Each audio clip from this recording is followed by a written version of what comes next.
से तालियां बजाइए। 2 बार और तालियां बजानी पड़ेंगी। एक बार अपने मम्मी पापा के लिए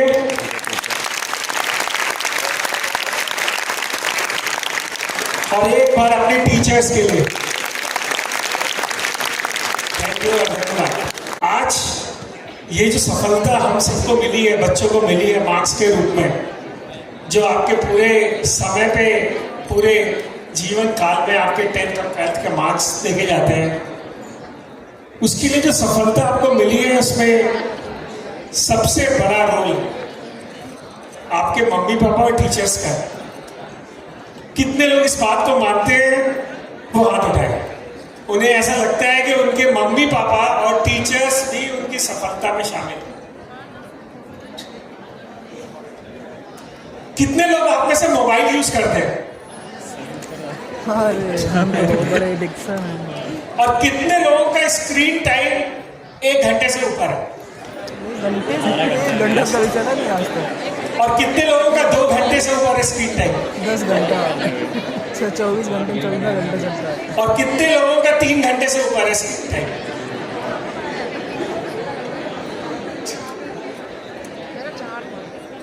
तो मुझे लग रहा है कि जब आपके स्क्रीन टाइम से इतने ऊपर है तो आज की जो जनरेशन है उसकी जो है वो बहुत कुछ सच्चाइयां हैं, और जो जनरेशन है, जो मदर फादर की जनरेशन है, उनकी भी कुछ सच्चाई है। सच्चाई नंबर 1 ये है कि आज के जो मम्मी पापा हैं वो अपने मम्मी पापा से भी डरते थे और अपने बच्चों से भी डरते हैं। उनको दोनों से डर लगता है।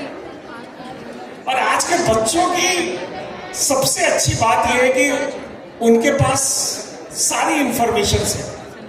वो पिछली जनरेशन से बहुत ज्यादा इंटेलिजेंट है और पिछली जनरेशन से बहुत जल्दी काम करने की क्षमता रखते हैं, ज्यादा अचीव करना चाहते हैं।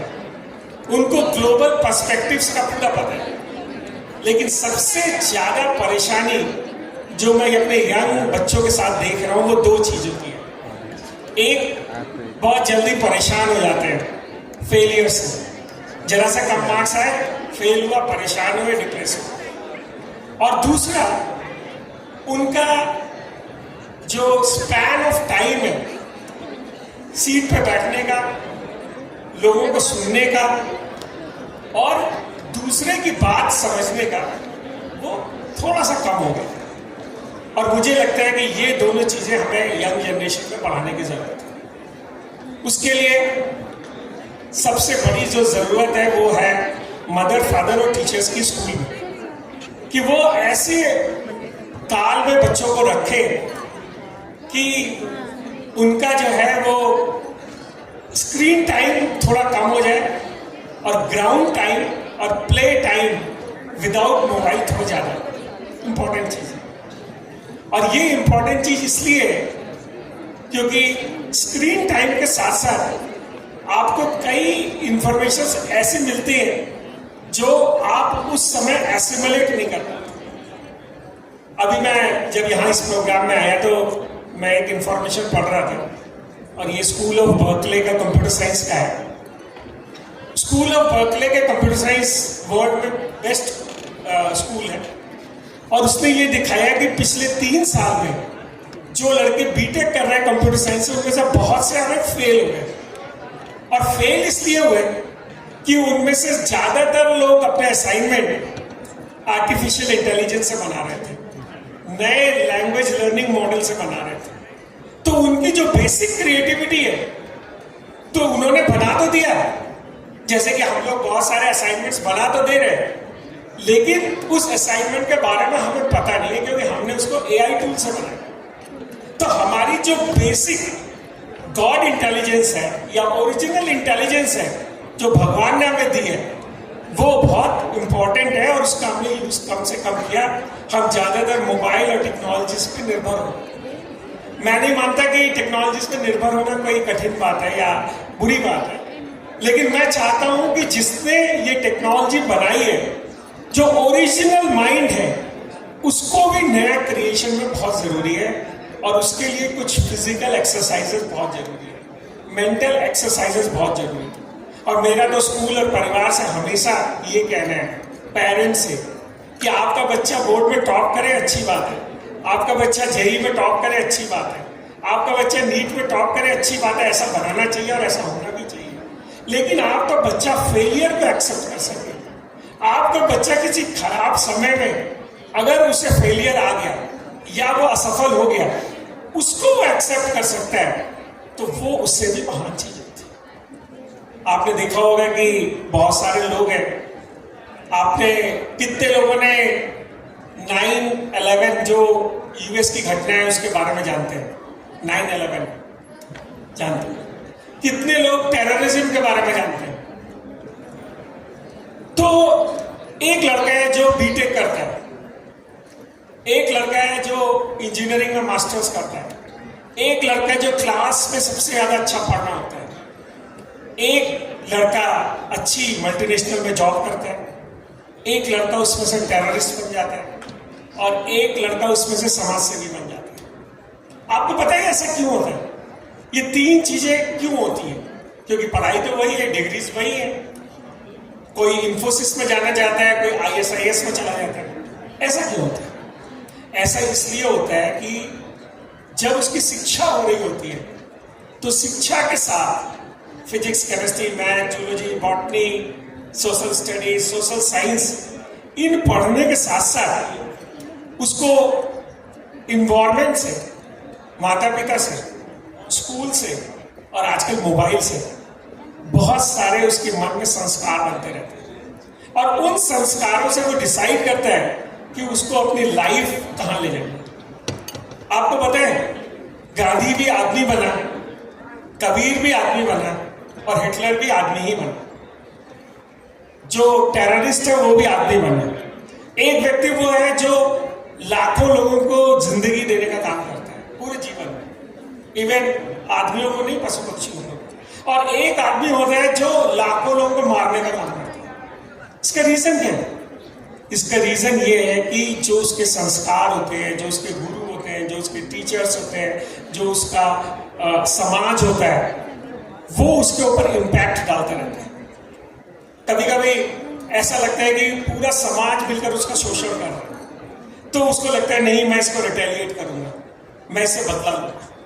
कभी कभी घर में भी हम लोग बदला लेते हैं, भाइयों से भी लेते हैं, पापा मम्मी से भी लेने लगते हैं, टीचर से भी लेने लगते हैं, या कुछ स्कूल की चीज डैमेज कर देते हैं, पंखा तोड़ देते हैं, ये करते हैं, रिटेलिएशन।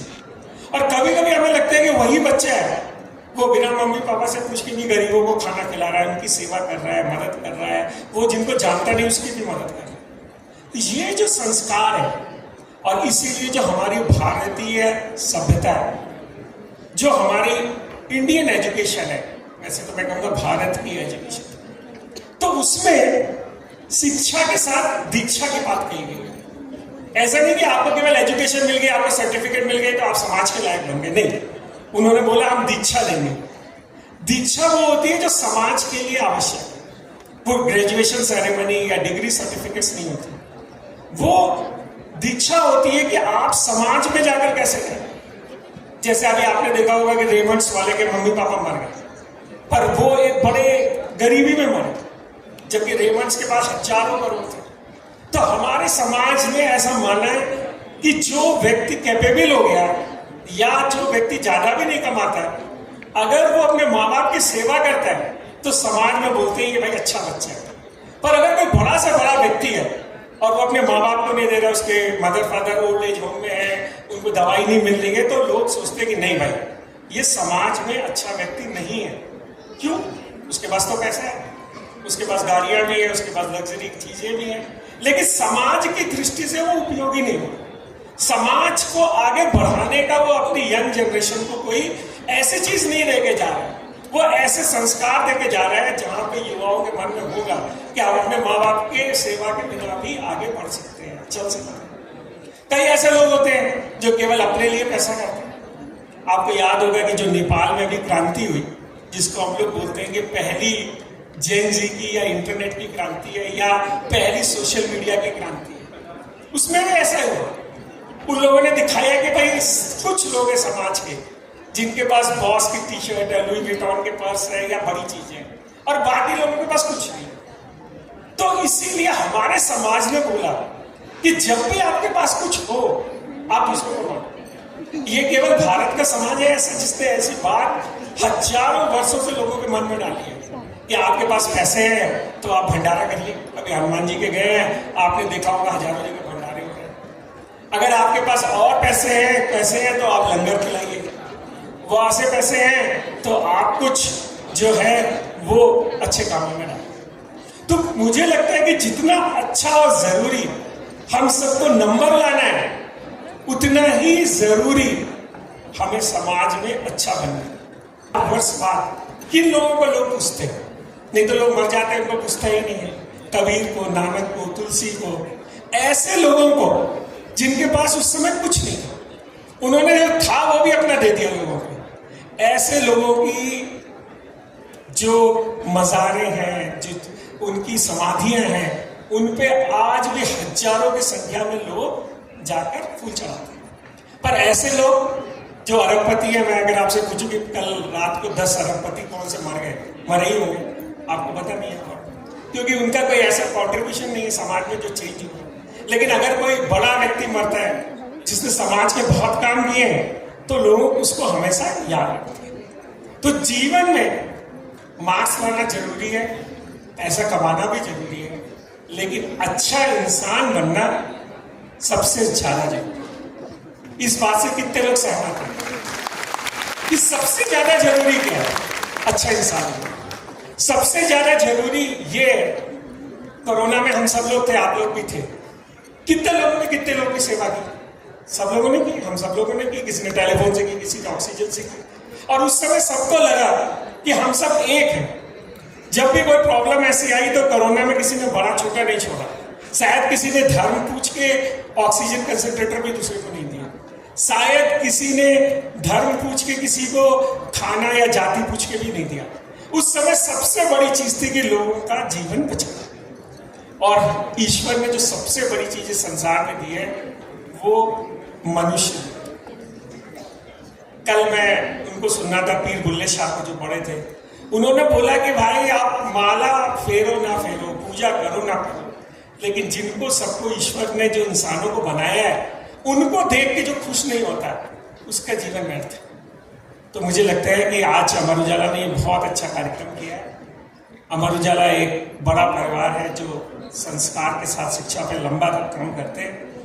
हम सभी विद्यालयों को, हमारे जो बच्चे हैं वो मैं कह सकता हूँ, क्योंकि मैं अभी जो 12th के बच्चे आए हैं पास में, उनमें से अगर हमारे यूनिवर्सिटी में कोई आना चाहते हो, कोई अच्छे कोर्सेज करना चाहते हैं, उनका स्वागत है।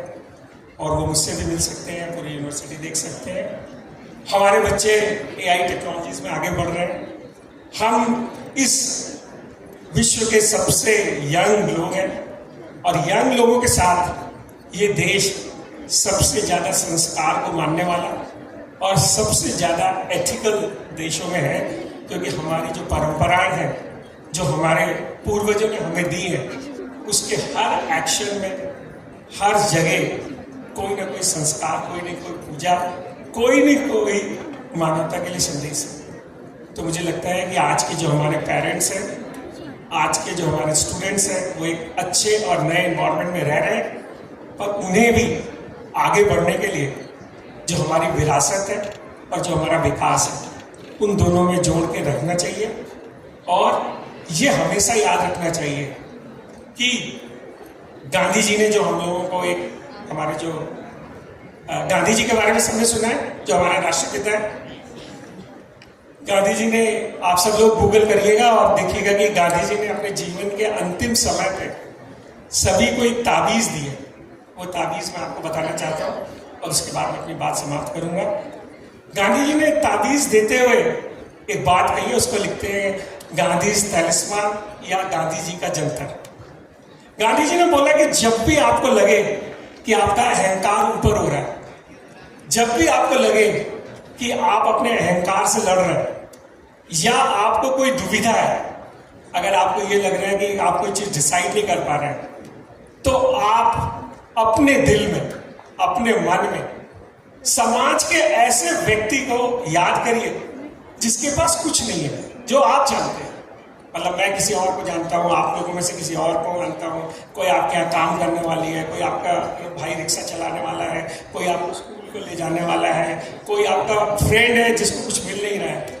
ऐसे व्यक्ति को याद रखिए और सोचिए कि यदि जो आप अपना कर्म आगे करने जा रहे हैं या आप कोई एक्शन लेने जा रहे हैं, क्या उसके जीवन में जो अंतिम व्यक्ति है, जिस व्यक्ति के पास कुछ नहीं है, जिसको आप जानते हैं, उसके जीवन में कोई सुधार होने जा रहा है, उसको कोई इंडिपेंडेंस मिल रही है। उन्होंने तो स्वराज की बात कही है। और जैसे जैसे आप ये सोचेंगे और अपने नए कर्म करेंगे, त्यों त्यों आपका अहंकार भी कम होगा और आपको जीवन जीने का नया मार्ग मिलेगा। तो मैं आप सभी लोगों से कहता हूँ, आपने अच्छा हुआ 12th में आए, सब किया। आपने अपने मम्मी पापा के पैर छुए होंगे, नहीं छुए तो अभी छू लीजिए। टीचर्स के भी पैर छुए जिन्होंने किया है। आप जाकर कुछ जरूर सेवा करिए, कुछ गरीब लोगों की सेवा, कुछ ऑर्फनेज की सेवा। ऐसे हजारों लाखों बच्चे हैं जिनके पास शायद कुछ भी नहीं है, ऐसे लोगों से मिलिए, उनकी सेवा करिए। एक कदम उनकी सेवा की तरफ जरूर बढ़ाइए, उनको अपना बनाइए और गांधी जी के इस जंतर के साथ इस ऑडिटोरियम से जाइए। Thank you very much. और आप सभी लोगों को, आपके मम्मी पापा को, आपके टीचर्स को बहुत बहुत धन्यवाद।